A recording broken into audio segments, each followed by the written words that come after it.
Okay. We have Ray, and we have Robert, we have Debbie. I don't see Mike yet. Is he here? Do you see that, Jessica? No. Not yet. Okay, well, we'll give him a couple more minutes and then we'll convene the meeting. All right. Well, that's exciting news on the marijuana front. That's right, better put it up. Yeah, I just did. Robert? Yes, Question for you. You probably didn't get the email yet. Are you able to come in and sign checks tomorrow anytime? yes, I actually responded to that and said Oh, yes. I've been away from my desk a little bit, so I probably didn't see it. All right, great. Anytime you want, it's fine. Great. Okay, we have Mike Adams now with us, and so at this point, I'd like to convene the meeting. And 17, let's see, hang on a second.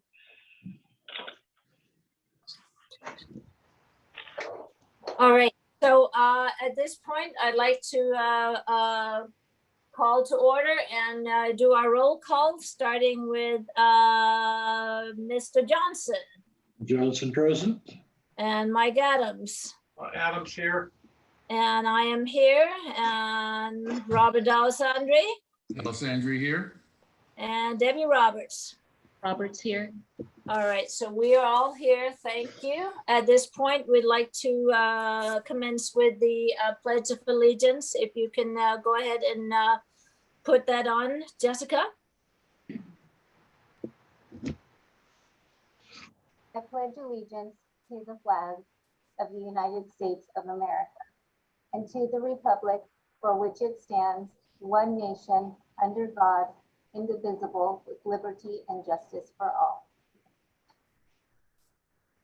Thank you very much for that. Okay, at this point, I'd like to find out if we have any members of the public that is here and interested in making any comments. Do we have any members of the public that's participating in the meeting, Jessica? We do, Okay. however, I'm not quite sure if they would like to address the board at this time. But we have members of the public that's joined the meeting. Great. Thank you very much. All right, so at this point, did anybody else have a comment? Hey, Marion, can I say something before we start? Can you hear me? Yes, I can hear you. I've got a certain medical condition that may not be able to sit through the whole meeting. I was in the hospital last week for a couple of days and with kidney Oh. stones. And so I don't know if I'll make it. Looks like a 3-hour meeting from the stack I got. So in case, I went through it, but everything looks good to me. So at some point I may I may wear out. So I just want to May give give out. you a heads up. Well, we're sure sorry to hear that, Mike. That is excruciating. My son went through it when he was a young man studying for a test and drank way too many soda pops and studied in the sun and ended up with that. I'm sure you didn't end up studying in the sun, perhaps, and drinking too many No, Cokes, it's called old age. yeah, it's excruciating. So sorry to hear that, and I sure hope you feel better and Thank that whatever you can do will be fine with us. And Okay. yeah, thank you very much. Sheriff's report. And then we go on to the sheriff's report. At this point, Deputy Perez, if you'll go ahead and give us your report, please. Okay. Well, first of all, good evening. Good to see everybody again, once again. Pretty much this last month was pretty uneventful in terms of anything really out of control, significant. But we did enter fire season. We were put on notice by the fire department. So just be aware that it's that time of the year again. So if you see people doing open flames, bonfires, please contact us. I know it's kind of a no-brainer, but interesting sometimes. Also, we're in marijuana season, like I was saying earlier.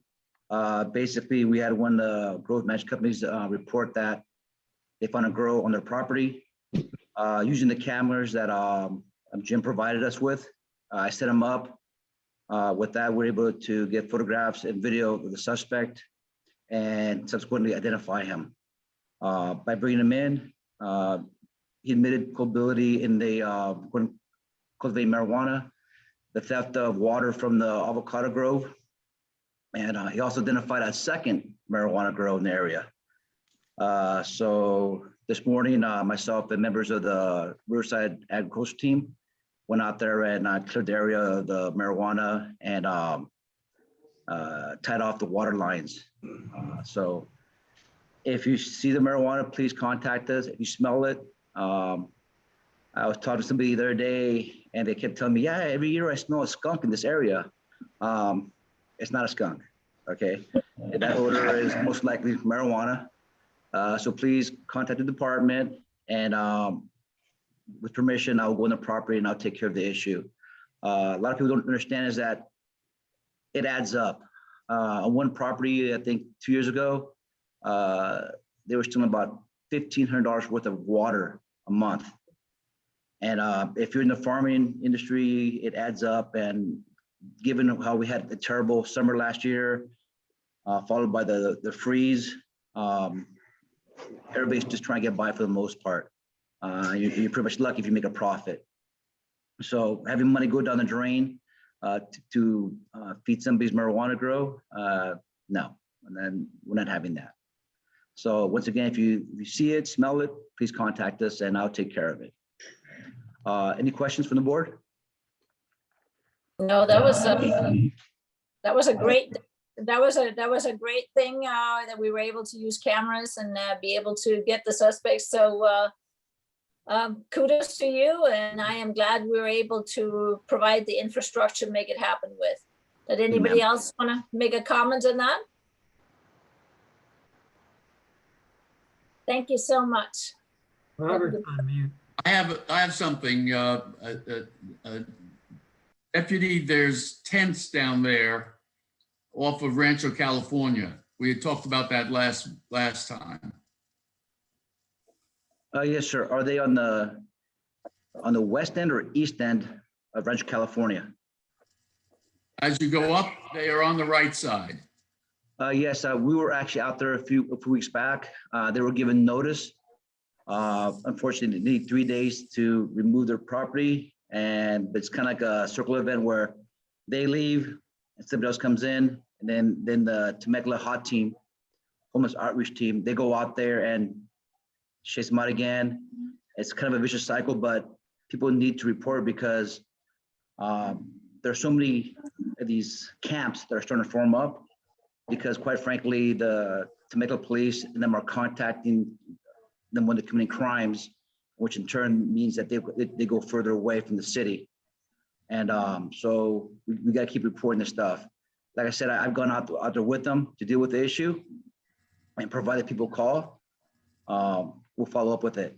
And I try to be very vigilant on Rancho, California for these individuals that try to come into our area. Because a lot of them are, honestly, they're lost. And I have to more or less give them direction. Hey, there's no stores up here. There's no gas station. It's a residential area. And hearing that, they turn around and head back to Temecula. But some used to go up to the hill to the lookout, but that's gone now. So that's not an issue. Well, they're there now, so I saw them, I think today, there were tents there. Okay. What I'll do is I'll get up with our HOT team again, and we'll go out there and we'll take care of it. Okay, thanks. Great. Thank you very much, Officer Perez. At this point, any member of the public that wish to make a comment, if you have a comment to make, now is the time. Do we have anybody who is interested in making a comment? Sorry.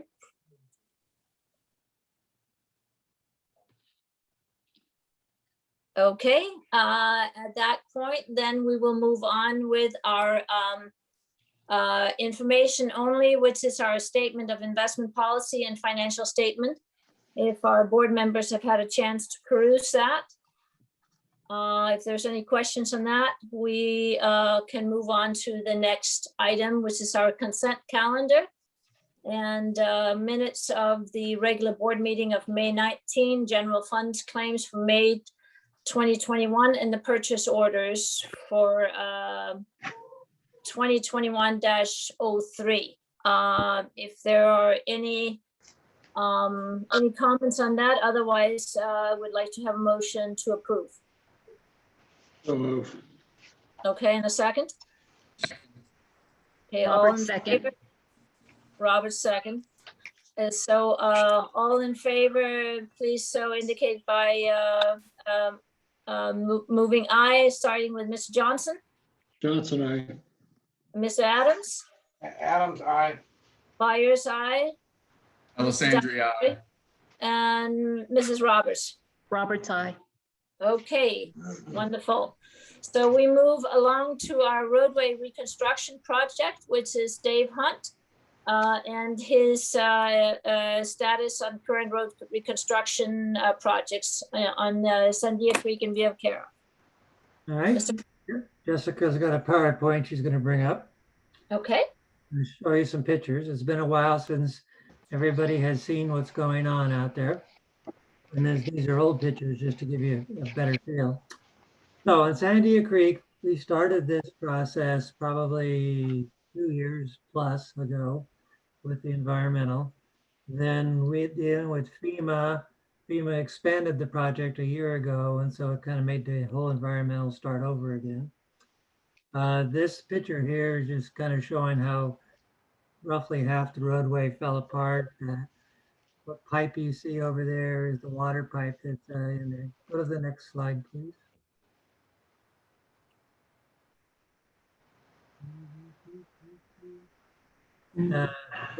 Picture of the water line being held up so that it doesn't cause any more failure on that. Go to the next picture, please. There's some the old CMP pipes that are down below. A lot of stuff washed out, some of the trees. Just for your feeling, when they come in to actually repair this, they'll have pretty large equipment out there. They'll be digging the road all the way down to the base of where the pipes are. So it'll be a pretty deep hole. They'll place the new pipes in under bedding and backfill the material and then reconstruct the road on top. Work closely with the water district. As soon as they get to a certain level, so the water district can then put their bedding in and then they'll finish the compaction on top. Go to the next picture. Again, just another picture of the type of equipment you'll see with how they placed all the materials and stuff.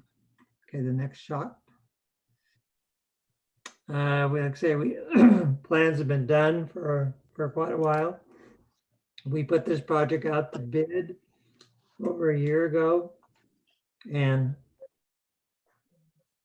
excuse me, and then things changed on the project. As far as the environmental permit goes, they had a bunch of questions in February and March. They've answered those. It went into the final review period.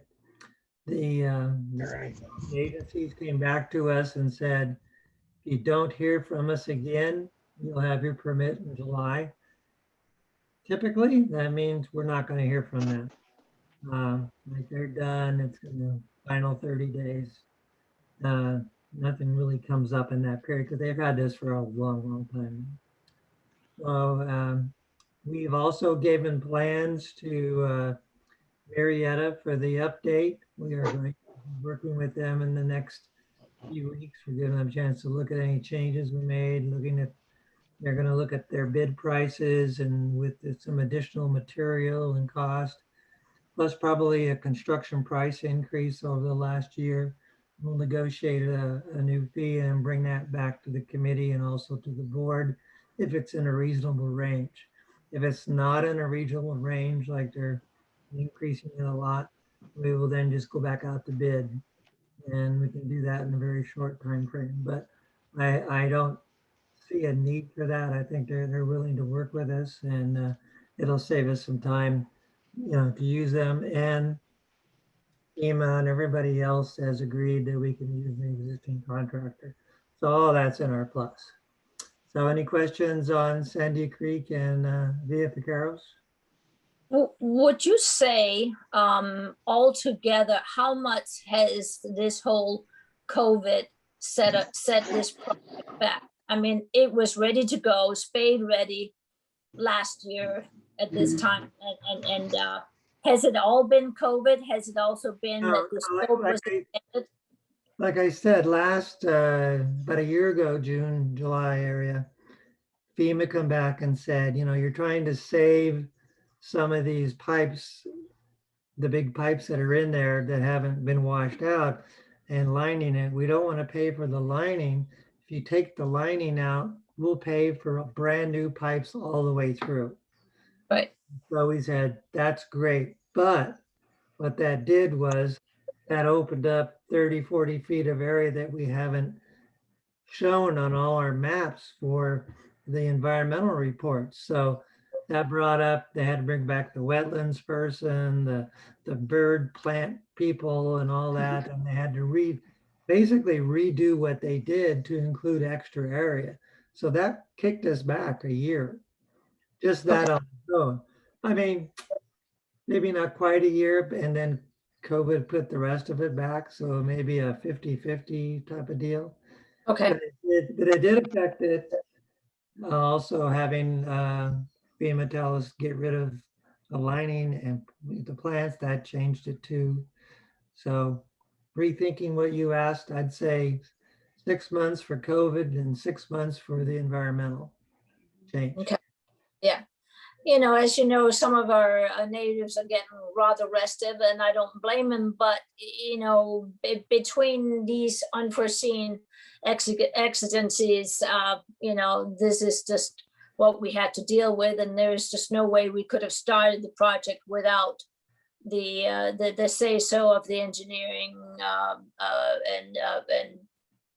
core engineer and et cetera, right? Fish and game and whatever's going on. And what you got to remember is we're going to get reimbursed for all this. Yeah. And if you don't do it the way they want it, they could pull back some of the money. We're trying to collect every dime we can. And if Right. we do this, we'll pay for all of that. And we'll do it, and it may cost some time. Right. Ballpark last year, when the bid came in, the whole project was just under $900,000 for construction, just so you know. Yeah. Are we still on Sandia Creek? Yeah. I had a question. Yeah, that looks like Via Vaquero right there. Yeah, there'd be a Vicaro. I'll just show Okay. you what Well, happened on that. Yeah. Well, go ahead, Mike. Well, I don't know if maybe Jim's the right person to answer this, but I was listening to the minutes of last meeting when Jim was talking about not accepting Kevin Jeffrey's offer of taking Sandia Creek under the county purview. Because I look back, it seems like for years we've been in negotiations of trying to get the county to take over Sandia Creek, and so now we have this big washout we've been dealing with, and if the county had made an offer to take it over, my question is, why did we refuse? I don't think there's ever been any formal approval, refusal, or anything. I think it's just been getting kicked back and forth. The county's last offer 4 years ago, I guess, was you pay them $700,000, but that's kind of when everything broke down, and then they of course would have wanted it fixed, I'm sure, but we haven't really been negotiating since that time. Well, anyway, this is what I thought you said last week, and my second point of the question would be, if that was indeed the case, wouldn't it be a board decision and not your decision whether or not we put that road under county maintenance versus ours? If we were going to give that road back to the county? Wouldn't that be something that the board would have to decide on?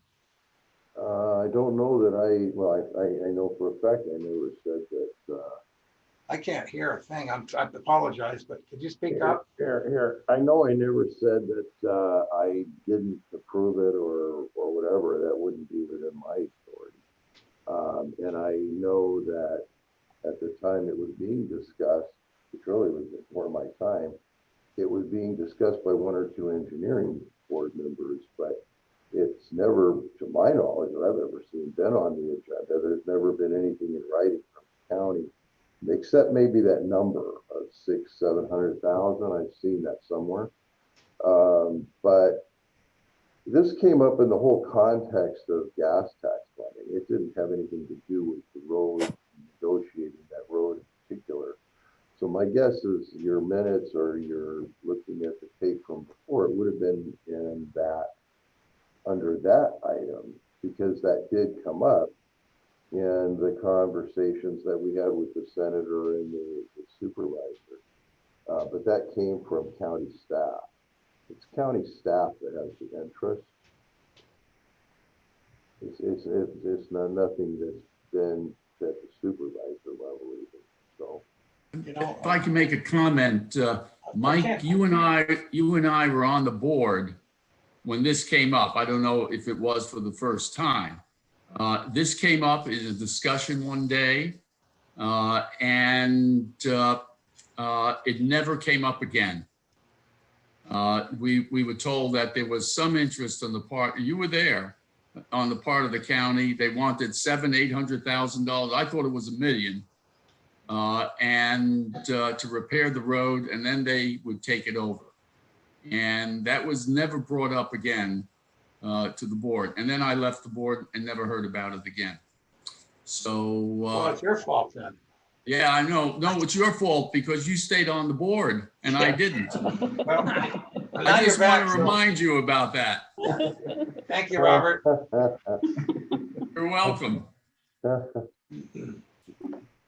All right, does anybody else in the general context as far as the current road reconstruction have any other questions?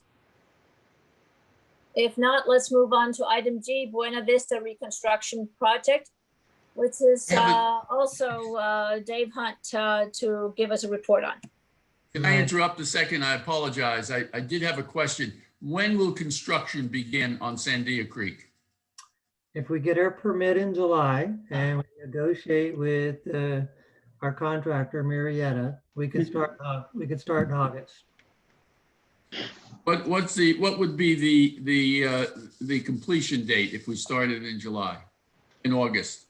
Typically, it would be a 2 to 3 month process. Okay. I would just like to point out that I think it was 2 weeks ago, there was a fire on 15. And suddenly there was a load of traffic coming across the detour, people getting lost, going down El Prado. And then last week it occurred again. There was a shutdown on 15. Mm-hmm. And it's really a big problem. I mean, there are people wandering around, not knowing where they're going, and to try to avoid the mess on 15. So the sooner we get this done, the better. Yeah. Mm-hmm. As soon as we get the go ahead, we will start with your permission. Okay, Jessica, move forward about a couple slides.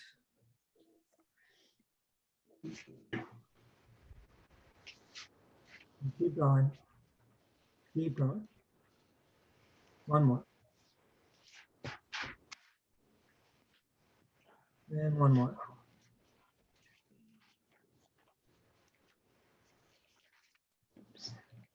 At the end? I think you went past it. There you go.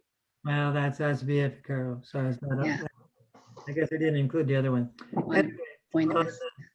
On Buena Vista, Mhm. Buena Vista eroded and washed out before I got here. So it's a large, big hole in the ground out there. We started environmental work about a year ago, probably last April, May, and a little over a year ago. And they've been working on it with all the same agencies and stuff. And they, so that's in the process. We have some questions came back just last month, and they're working on those questions to turn in. So it looks like Buena Vista may not get finalized until end of August, September, somewhere like in that time frame. They're running a little bit behind the other one. And that just happens because they had some questions and stuff. So those get resolved, then it goes through its final process. We do have this project out to bid right now. And we've contacted all the contractors that bid on Sandia Creek and any other contractor we know that does this kind of work. We advertised it in all the construction places they get all the contractors look for. And we send out every contractor the actual plans and specs. So they don't have to buy them. It's much easier to give them to them so that they'll look at it and they'll go, oh, yeah, I can bid on this. And so those bids will come in first week of July. And depending on what I know more about the environmental, I'll bring it to you maybe closer to when I know we're going to get a permit for the environmental. In our bids, we said that they may not be notified for 6 to 9 months, whether they're going to start or not, just to give us that flexibility in there so they can't come back and argue and say our bids are only good for 90 days. And that's a typical time frame. We put in there that these bids are going to be good and we're waiting on environmental to go on. So they will have that in their bid price, assuming they're going to have to wait a little bit. So if we get everything faster than we think, we will be ready to then award and start construction on that also. And so the Buena Vista cost estimate is roughly $450 for construction. And then there's a bunch of other contingencies in there, as you remember from the meeting on the budget. We reserved $700,000 to cover environmental, design, and construction. So the bid at $450 and the rest is used for the remainder of that. So any questions on Buena Vista?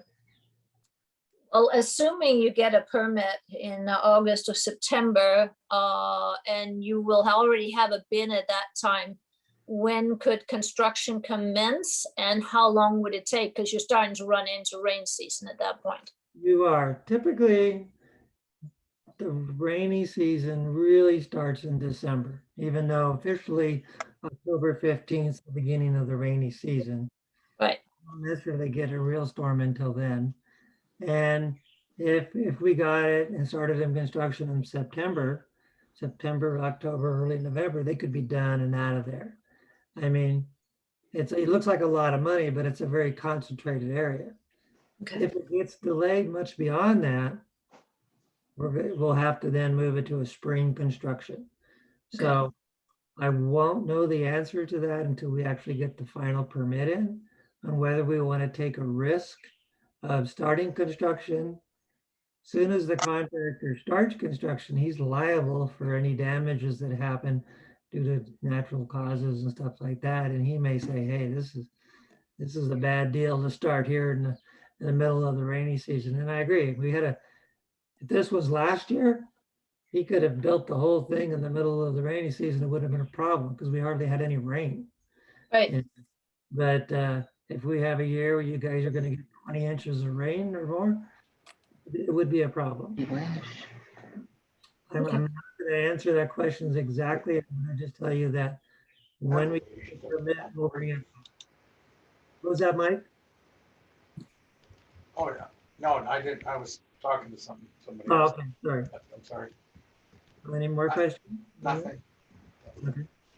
No, that kind of sounds in line with the Sandia too, that 3 months construction. And since it's going to be slightly later in the startup phase, it'll just become a matter of, can we get everything in according to plan. And if we can, then that'll be great. If not, it'll have to move to spring, it sounds like. Right. I mean, if I look at the two projects, I'm glad Sandia Creek will be the first one to go to construction because of the volume of cars and the headache it's causing. Just like you mentioned, the 15 freeway shuts down, there's cars everywhere. Whereas in Buena Vista, there's very few homeowners over there.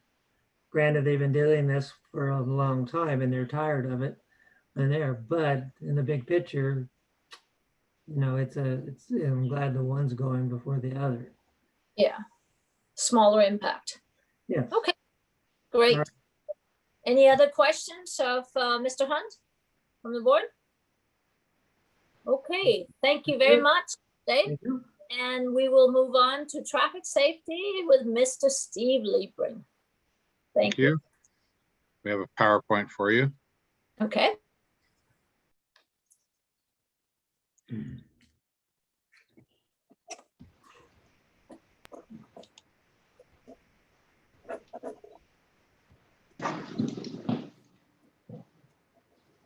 So we've been rotating our changeable message board. It's out on Via Vaquero and it's moving next to Santa Rosa tomorrow. We contacted the county about the flashing beacon that was, it's actually turned is what it was, and they came out and fixed that. We've been working with a lot of projects on private properties for driveway locations to make sure they have good visibility. We've been monitoring quite a few contractors that are doing work up on the streets now with the traffic control. And we've been verifying intersection safety, driving around trying to remove any view obstructions. An example of that is right over here at El Calamar and Carancho. This was a backhoe that was left on the corner right in the line of sight. So we were able to contact Dustin, climbed up in there and got the owner of the backhoe, and they got him to move that thing the next day. And then this is now the view that you get to see with that thing gone. So good safety thing that was resolved there in one day. Little things like this, we keep running across abandoned vehicle with no license plates. This was on Via Santa Rosa. Magic, it's gone. And that's our traffic report. I'll answer any questions that you have for traffic. It looks good. All How right. much did you sell that car for? Yeah, I wish. Petty cash. It had parking tickets against it, so we wouldn't have made much. All right. Maintenance wise, we're still continuing to clear weeds to expose the fire hydrants along the various streets.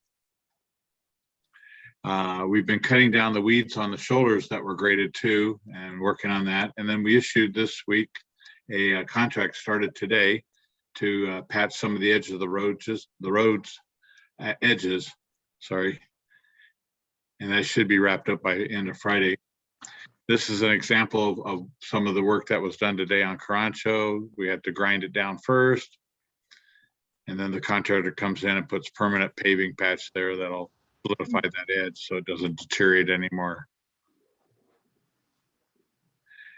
The 7-ton weight limit sign that the county had put up for us on Sandia Creek was vandalized. So it looked like somebody deliberately tried to run it over and remove the sign, and wasn't real successful, but they left most of the parts there. So we got the county to put it back up.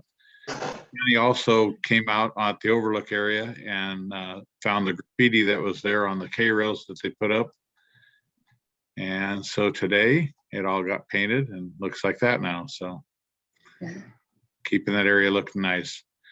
We've been out backfilling shoulders to bring the shoulder grades up to the edge of the pavement. This is an example of some of the streets that we've been on in the last few weeks. The process here is really kind of simple. You start with clearing the weeds first. Then when you clear the weeds, you find out that the shoulder is not up to the same level as the pavement. So it exposes that drop off that exists there. So we bring dirt or use some of the dirt that's in the area and raise it back up. And then lastly, we compact the dirt with our big compactor there. That's Pedro in the compacting machine. Ongoing activities, we're still having an issue here on Gatillo, trash accumulating up there.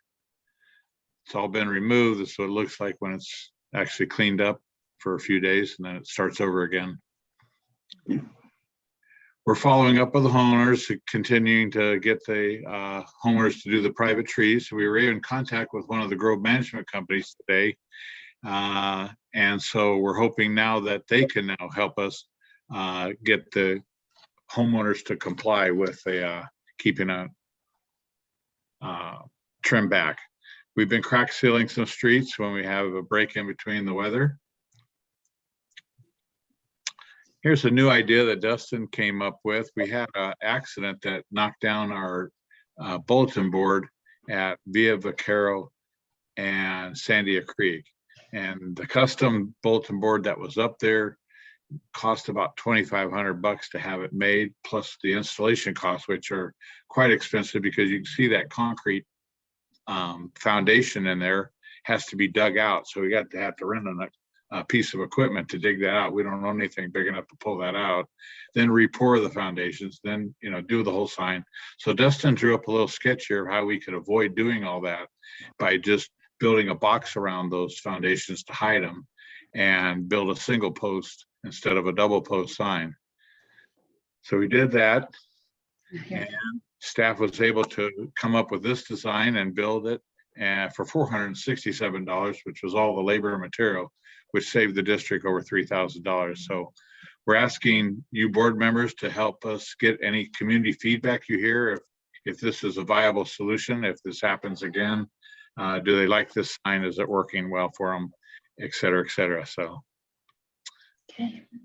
And then another idea that we have is to salvage the old chipper that was in an accident for parts. Dustin's been looking into the estimated value that the motor and some of the parts on it might have. And we're thinking that we might be able to get somewhere between $3,000 and $5,000 on that. So if we can, we'll get rid of it and add to the budget for you. That's the maintenance report. Answer any questions that you have. We have any questions for Mr. Liebring? No? All right, then on to the next part of your presentation, Steve. No, I gave you both. You did at this point, so we're all set. Thank you. Well, we move on to item I, and that is the public hearing benefit assessment and special sheriff tax for fiscal year 2021 to 22, the second reading, and that is Mr. Emmons and Teresa Snyder. So please go ahead and give us your presentation. All right, it's that time of year again. This is the conclusion of government fiscal years here. So July 1st begins all the new funding for next year. It's appropriate at this time to conduct a public hearing and to hold a second reading on the ordinance that provides the revenue for the district, that being the road maintenance benefit assessments, as well as the sheriff or supplemental law enforcement special tax. These tax rates are frozen by Proposition 218 of 1998. They have increased since that time. There would be no increase to those rates for the coming year by the adoption of this ordinance. At the prior meeting, you held first reading and set the time for the public hearings to be today at this time. So it's now time to open the public hearing, hear any comments regarding these revenue issues, and then close the hearing and adopt, if you wish, the ordinance that's before you. So to begin the process, I would just like to propose a motion, just for technical reasons, but it would be that you move that ordinance number 2021-01 be introduced by title only, that further reading be waived, and that ordinance number 2101 motion and a second, you can then open the public hearing. I so moved. And a second? Second. Okay. Do we have any comments from the public on this issue? I hear none, so let's move on to vote for approval. Starting with Mr. Johnson, Johnson, aye. Mr. Adams. I'm sorry, we can't hear you. Have your mic off. Turn your mic on. Click the mic. Click your mic. Your microphone's off, Mike. Not here.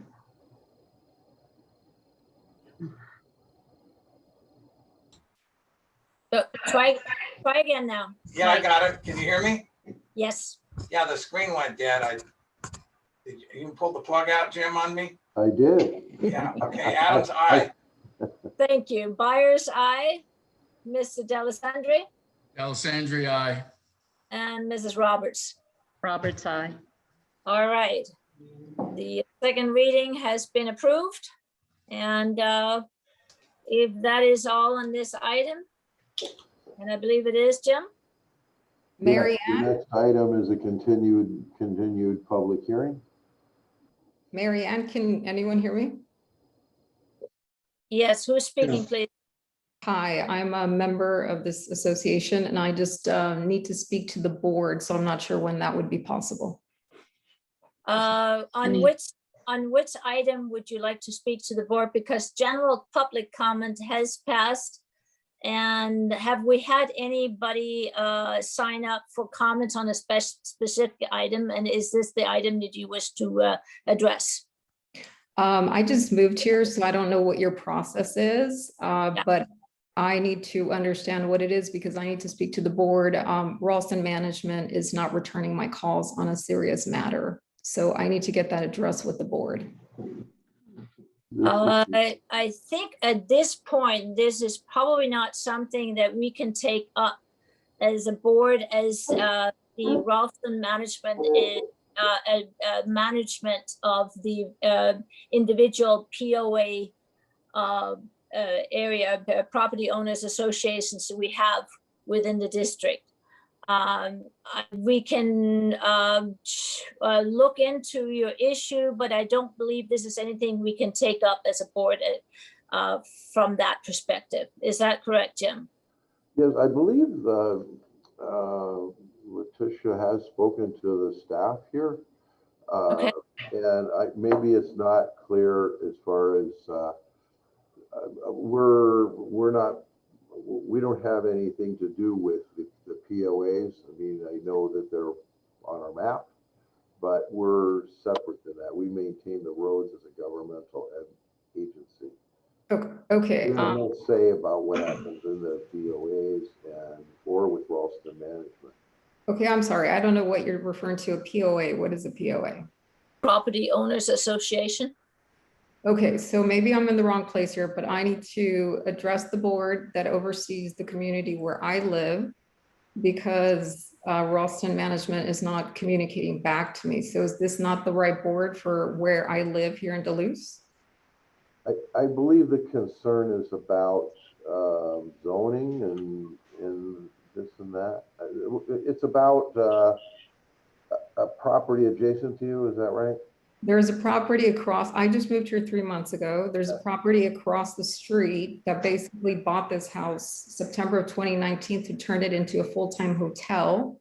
And they have, and they are basically in violation. And so at this point, I filed complaints and so have my neighbors, and nothing's been getting done. And I'm being ignored now by Ralston Management and getting no resolution. So I believe we advised you, that's your county supervisor. We're an unincorporated area. Okay. The county has designated us as a district to be responsible for county functions for road maintenance, for trash pickup, and for additional sheriff protection. That's all. So these kinds of zoning violations that are alleged, they need to go to your supervisor, which is Kevin Jeffries. I already went there. Okay, that's, Okay, but this is also a CCNR violation because she has a trailer that's in front of her property where she lives in while she rents the property. It's also against the CCNRs for her to rent this property out as a hotel. So is that not something that you would enforce? CCNRs are a separate, it's a POA responsibility, not the district. Yeah. So in this case, from the story you've told, it's the county in terms of being in charge of zoning for the government. And then the private contract that's supposedly being violated is part of that corporation, which, you know, is recorded on all of your properties, yours, your neighbors, and all that. So it's not that we're trying to not help you. It's just there's particular agencies that are responsible to help you and can help you. Okay. And we don't have any say about what Supervisor Jeffries does or what the POAs do in terms of their management company, which is Ralston. So it's unfortunate you're having trouble with the Ralston group. I don't know how we can help them. Yeah. So who's the POA that I'm supposed to? Review. Yeah, we are a district that is concerned with road maintenance, garbage pickup, and additional service. So zoning, etc., is outside of our purview. So basically, when you refer to the POA, who are you referring to? Ralston. Ralston is the manager for most of the POAs association there. I think there's 5 up here, and I think at this point Ralston is the manager for all 5, if I'm not mistaken. Not correct. Yeah, you can go to your POA board meetings. If you're not getting satisfaction through Ralston directly, that might be an option. And also, as Mr. Emmons suggested to you, you can try and address it to your supervisor, which is Kevin Jeffries. But that is about the extent that we're able to suggest any course of remedy for you. Okay, and do you know who my POA, so I can look them up, so I can find out who the board meeting? Call us in the morning at the office, and we'll do it. I think Jessica provided that to you, but we can do it again. She actually gave me the information for today's meeting to come to this meeting, so maybe she gave me the wrong information. Okay, call us back in the morning, and we'll see if we can. I can call Lucy or myself, and I'll get you connected. Okay. And sir, what is your name, so that I can just let you call the office, ask for it. Mrs. Kaleo, I'm sorry, but we have to go through an awful lot of items on our agenda tonight. And at this point, I would just simply call back in the morning. Yeah, this is outside of the purview, and we have annual. I'm fine. I'm good, thank you. I was directed to the wrong place, so I will go to a different place. Okay. Thank you. And we appreciate you being here. Thank you. Let's move on to item J, which is the public hearing and annual budget for fiscal year 2021 to 2022. And again, Mr. Emmons and Mrs. Snyder, please give us your report and update on that.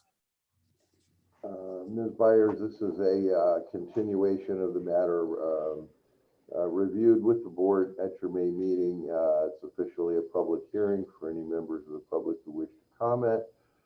It involves considering Resolution 2105, which would adopt your annual budget for fiscal year 21-22 beginning July 1st. The budget before you tonight, as it's in your packet and on display at the office for members of the public, is the same budget as was presented by Ms. Snyder at your last meeting. We can have Ms. Snyder go through that again if that's your desire, or we are available for questions if necessary. But the motion before you would be to introduce Resolution 21105 by title only, that further reading be waived, and that Resolution 2105 be adopted. And then there would be a roll call vote after discussion. Okay. we're available to answer any questions regarding the budget that's within your packet. So to the members of the board, have you had a chance to look over the budget? This will be our second reading. And to the members of the community, do you have any questions of this budget at this point? Okay, no questions, no discussion. I believe at this point, I would like to move that we approve the motion as read by Mr. Emmons. And I'd like to have a second for that. Second. Okay, and all in favor so indicate, starting with Mr. Johnson, Johnson, aye. Mr. Adams, and Mike, you need to turn on your microphone. Adams, aye. Thank you. Byers, aye. Mr. D'Alessandri Alessandri, aye. and Mrs. Roberts. Roberts, aye. All right, all in favor, it has been approved. And we will move on to the CEQA notice, which is the consideration of notice of exemption. Was this part of our part of the annual budget, Mr. Emmons? Yes, it is. The item state law requires that actions, financial actions and fees and taxes go through the environmental process, which we have done the paperwork for such.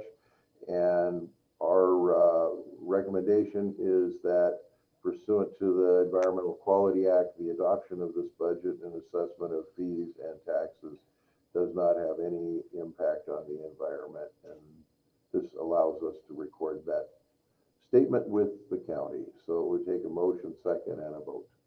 I so move. Second. All right, all in favor, so please so indicate, starting with Mr. Johnson. Johnson, aye. Adams, aye. Byers, aye. Alessandri, aye. Roberts, aye. Thank you very much. And that brings us on to the tax roll charges. Mr. Emmons? This would be the action necessary to have the fees and taxes placed upon the Riverside County tax roll, meaning that taxpayers would receive a property tax bill in the fall and in the spring from Riverside County, which would also include our road fees and our sheriff or law enforcement supplemental tax. So this takes the adoption of Resolution 2106, which would just be simply a motion, a second, and a roll call vote. All right, I so move. And a second, please. Second. All right, Mr. Johnson? Yes, I Please second. indicate. All right, and your approval, your vote on Johnson. Johnson, aye. and Mike Adams? Adams, aye. Byers, aye. Alessandri, aye. And Roberts, Mr. aye. Thank you. We move on to item K, the sheriff's contract, consideration of approval of contract with County of Riverside for sheriff services for fiscal year 2021 to 2022. Mr. Emmons. Ms. Byers, and members of the board, before you is a contract with Riverside County to provide supplemental sheriff services for the coming fiscal year. Nothing except the dates essentially have been changed, except for the rate, and that is approximately 4.2%, I believe. And other than that, the contract remains the same. And I did have a discussion with Zach Hall, our captain at the Temecula station, and he indicates that everything will remain the same in the coming year, including our deputy Sam Perez, provided he doesn't up and retire on us one day, but I think he's too young for that. So other than that, this takes a motion and a second to approve the contract for the new fiscal year. All right, I so move. Can we have a second on that? Second. All right, Mr. Johnson, we need your approval. Johnson, Your aye. Mr. Adams, Aye. Byers, aye. Alessandri, aye. Roberts, aye. Thank you. So it has unanimously been approved. We move to item L, notice of election, which is the consideration of resolution number 2021-07, approving notice of election. Mr. Emmons? You have before you Resolution 21-7, which essentially does three things. This is the notice of the every other year election of members of our board. This year, there will be 3 board seats up for election, and the current incumbents are Mr. Adams, Mrs. Byers, and Mr. Johnson. The election will be conducted by the Riverside County Registrar of Voters to be held on November 2nd of this year. It also provides that there shall be a candidate statement in the sample ballot, which will be limited to 200 words, which is the same as in the past, and that each candidate has to deposit funds with the registrar for the cost of the candidate statement. And I believe that generally that runs $200, and you generally get a little bit of change back. This will start the process in motion. Candidates may begin taking papers or file papers beginning July 12th. And for incumbents, that period ends August 5th. If an incumbent does not file, then that extends the deadline to August 10th for everyone but the incumbents. Standard resolution you adopt every other year, pretty much. So the appropriate motion would be to adopt resolution 2107, second and roll call vote. I so move. And a second, please. Second. All right. I'm looking for it in the board packet, but I'll approve it, but I don't see it in my board packet. Oh, wait a minute. Under L. Thanks, sir. Oh, here it is. Okay, aye. Adams, aye. And Mr. Johnson? Johnson, aye. Byers, aye. Alessandri, aye. Roberts, aye. All right, so unanimous approval of the notice of election, and we move on to item M, which is the memorandum of understanding with Employees Association. It's a consideration of resolution number 2021-08, approving memorandum of understanding with District Employees Association. And I believe, Robert, that this is your report. Yes, this is my report, and we met with the employees. They had presented us with a series of requests. We met with them several times, and this was the final outcome of those meetings. And the employees, as you can see, signed the bottom of this as we did, and so there was general agreement that this was the memorandum of understanding that we should go forward with. A little bit of information about this. We are increasing the salary ranges, particularly in the area of our longstanding employees. And I would tell you that none of them are in any way approaching the maximum. So they still have some way to go to get to the maximum on those salary ranges. Many of them are substantially below the mean and the average for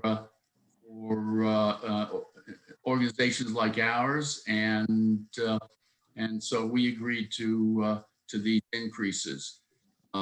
The other thing we agreed to was a salary adjustment, consumer price index and adjustment has been traditionally done for Los Angeles, Anaheim, Long Beach, And this year, that is adjusted to 3.6% and is a reflection of the cost of living, which has really increased substantially and will probably increase even more. My understanding is that that is 5% in some areas. And however, this is the figure that we agreed to. You can see the discussion there for call out and standby pay. And this was an issue that members often go out on Saturdays or Sundays after hours, and they shall be compensated here with a minimum of 4 hours pay. That's the current process. We're going to increase that for if they stay out longer than that for an additional 4 hour period. We think that's fair. They're giving of their time and effort and basically standing on call at all times. We're also going to continue the merit incentive program, which is a one-time, I like to call it incentive, although it says bonus here, of a maximum of 3% of the employee's annual salary for each employee. And all the other terms and conditions of employment remain the same. I would like to also say that the members of this committee were just outstanding in terms of making a presentation and explaining their issues and talking about those with us. So we felt very, very good about it and very good about our employees. And I think approval of this will also be very positive for employee morale. So I will make an approval. I will make a motion that the board approve the memorandum of understanding with the employees. Okay, before we move to approving, do we have any comments from any of the board members at this point on the subject, or any questions for you? Robert? Does not look like it. I would like to second that motion. And barring any further questions, let's move to voting on this matter, and starting with Mr. Johnson. Johnson, aye. Adams, aye. Byers, aye. Alessandri, aye. Roberts, aye. Thank you. So unanimous approval for the memorandum of understanding with our employees, and thank you very much for that. I think this is a great morale boost and a good showing from us, telling our employees we really appreciate their effort. So thank you very much to everybody for that. We move on to item N, committee reports. And we start with the engineering committee report, and that would be you, Mrs. Roberts. Thank you. The engineering committee met on June the 8th, at which time we also approved the minutes of May the 11th. At our meeting, the committee further discussed the plans for Sandia Creek, Via Vaquero, as well as Buena Vista. At that particular meeting, the information was presented by Ron Stein. Traffic presentation, again by Steve, and it covered a variety of topics. And of course, this evening, the district engineer and traffic engineer have brought the board up to date with the most current information. Any questions? Okay, thank you. Well, thank you for that report. Let's move along to the finance committee report, which is Mr. D'Alessandri. Thank you very much. We met yesterday and went through the usual things, looking at claims for actually 2 months. But the important issue that we did discuss, I'd like Teresa to comment about, which is an update on the progress of reimbursement for the large projects of the 2019 disaster. I think we'll all be very pleased. I mean, I could tell you the answer to the amount, but I think it's better that she mentioned that because she's worked so hard to make this happen. Teresa, how much have we received thus far, and how much are we likely to receive? Well, on the large projects that have been completed, we're finally the last week and a half, our request for reimbursement is starting to come in. So the last week and a half, I've got $250,000, 250,000. And they pay by each project. So they're coming in by project. So and they're paying what we've asked for, at least the obligated amount. And I'm looking forward to at least having another $500,000 come in. So we've received in the bank already, we've received before this 700,000. I just got $250,000, another 250,000. And in the next month or so, we should have another $500,000. So that's, what does that come to? A lot of $1.5 million. Yeah. Or- With the 700, yeah. So it's nice to see some money finally coming in. We had a dry spell there for a while trying to get them to get this money to us. So hopefully that's definitely not the end, but things are looking up. So I'm really happy about that. Excellent. Once again, I would just like to say that Teresa has put in hours and hours, and I don't think that we would have been this successful without her continued devotion to this project. So Thank you. her. Thank Yes, you. and Appreciate that. yes. So anyway, my report. All right, well, thank you, and thank you for singling out Mrs. Snyder's excellent work, and also making everybody aware that our account is getting a little flusher, and that's great seeing that coming back in after all our very large outlays. So thank you for that update. That moves us on to the legislative committee report. And after the success we had with our meeting last month, on the follow-up, we're still working with the county, and we're reaching out and also trying to reach out with LAFCO members of the county and trying to set up meetings. Also setting up meetings with staff of county supervisors. And that is a work in progress that we're still trying to get accomplished. Is there anything that you would like to add to that, Mr. Emmons?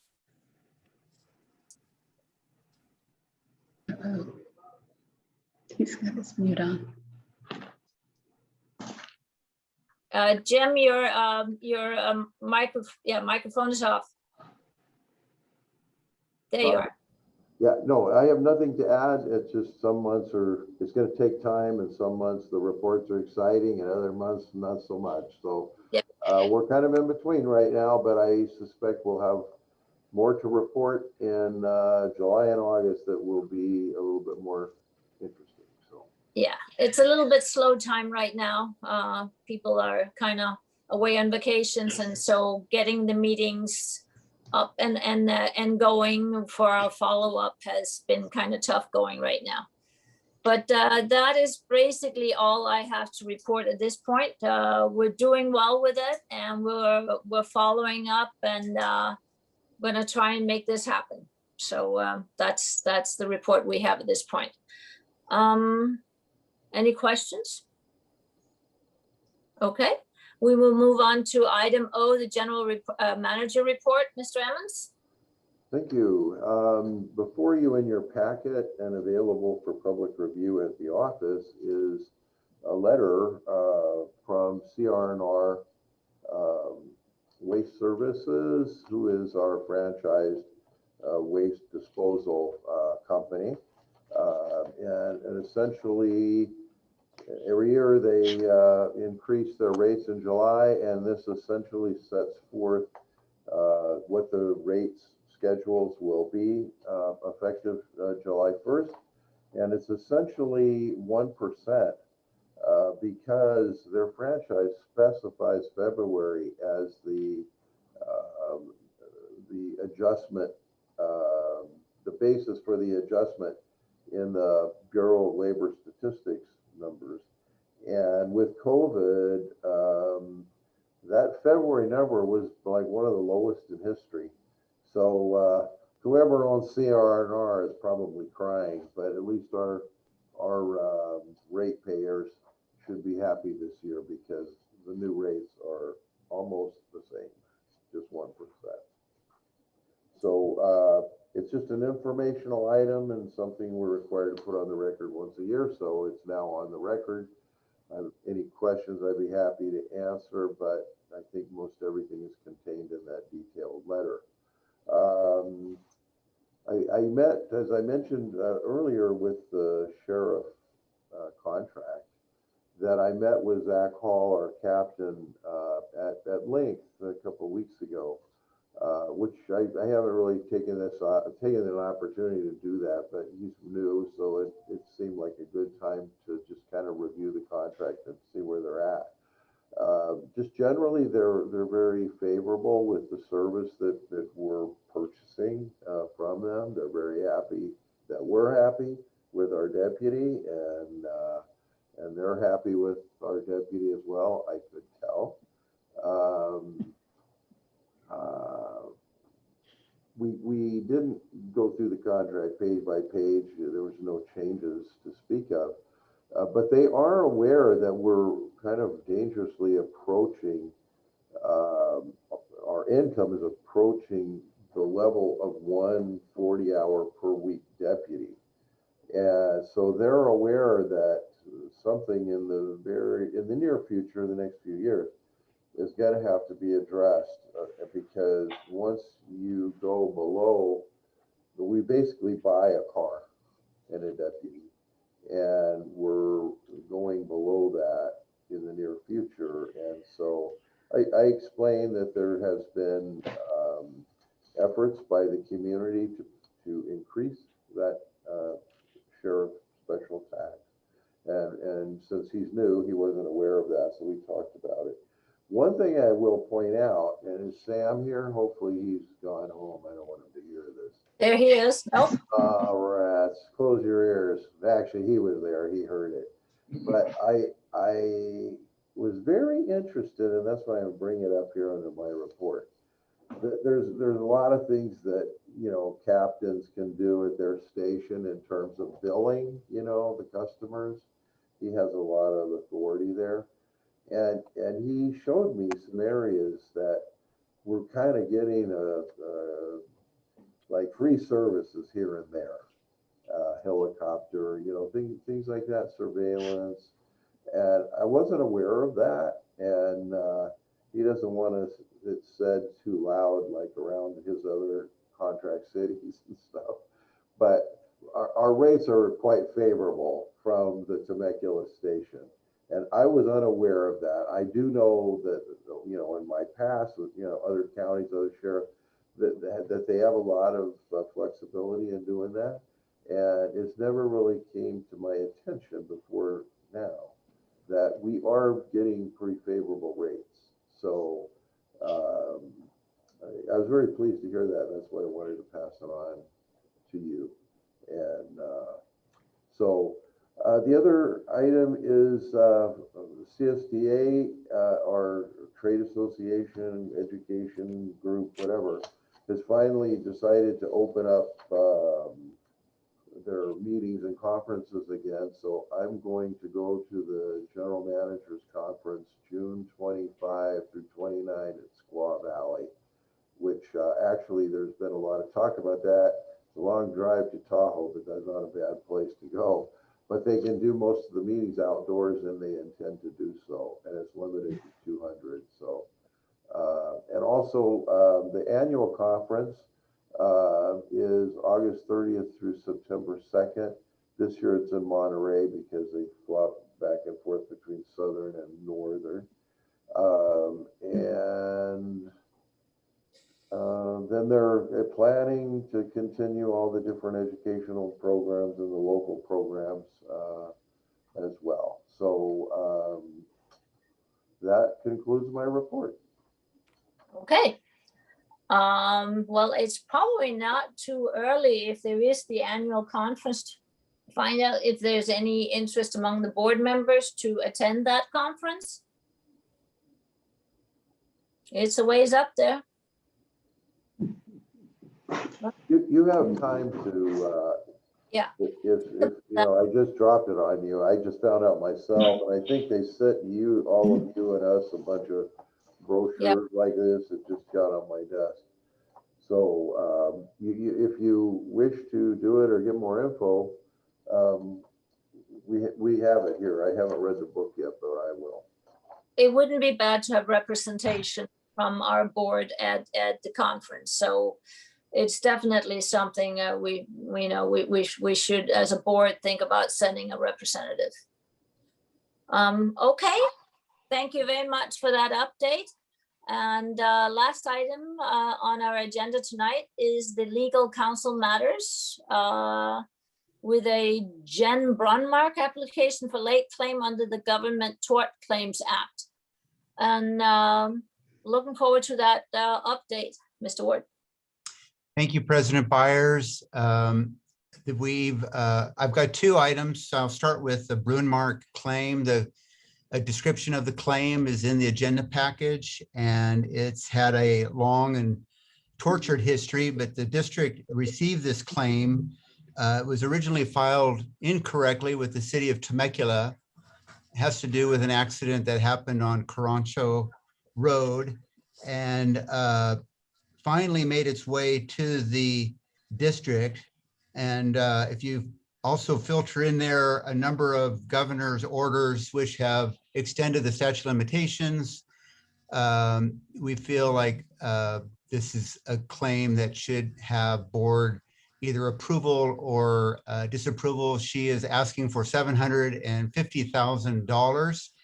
I'm inclined at this time to recommend a rejection of this claim and would like to request board action so we can send a rejection letter to her. So move. So moved. Do we have a second? They had a chance to review. I'll second that. All right, so in favor of rejecting this claim, starting with Mr. Johnson. Johnson, aye. I don't believe Mr. Adams is here right now, so Byers, aye. Alessandri, aye. Roberts, aye. Okay, so everyone here is in favor of rejecting that claim. Thank you very much. Yeah, I have a question about it. Go ahead. We reject it, but does she have any recourse after that? Will we see this again? We may. She has, her attorneys have 6 months to now file an action against the district, which we would then tender to our insurance. So we're likely to hear this again. I would think so, yes. Yeah, okay. Okay, very good. And then finally, on last Friday, the governor issued order N 0721, which rescinded the stay-at-home order and also provided a blueprint for reopening. The governor followed that up by issuing an order indicating which provisions of the numerous executive orders will remain in place. That was in N 0821. What it does, N 0821 divides the various orders into 3 different categories: those which will remain valid until June 30th, a second category of those which will remain valid until July 30th, and then the final category is those which will remain valid until September 30th. The good news is, I think for most people feel this way, is that the suspension of the Brown Act's teleconference terms will remain in place until September 30th. So that means until September 30th, public agencies can continue to host Zoom meetings and continue to meet as we've been meeting for the last year. Okay. And that's my report on legal counsel's report. I sure appreciate that. At least we kind of know where we stand as far as our Zoom meetings, that they can continue until the end of September. And then I guess we will know from there on out. We should have legislation in place by that time, President Byers. So hopefully we'll have something that'll maybe even continue on beyond September. Okay, great. Yeah, I would love to see some kind of a mix where there can be both Zoom and in-person meetings. I think it's a great way of getting everybody involved to a greater extent than what was the case when you had only in-person meetings. So I would welcome that kind of hybrid meeting. All right, does anybody have anything else to add at this point? No. If not, I move that we adjourn. Oh, Ms. Roberts, did you have anything you wanted to add to the meeting? Nope, I'm good. Okay. All right, I move we adjourn the meeting at this point. Thank you very much, everyone. Good night. Thank you. Have a Good good night. Good meeting, good meeting. Okay, let's see, get our.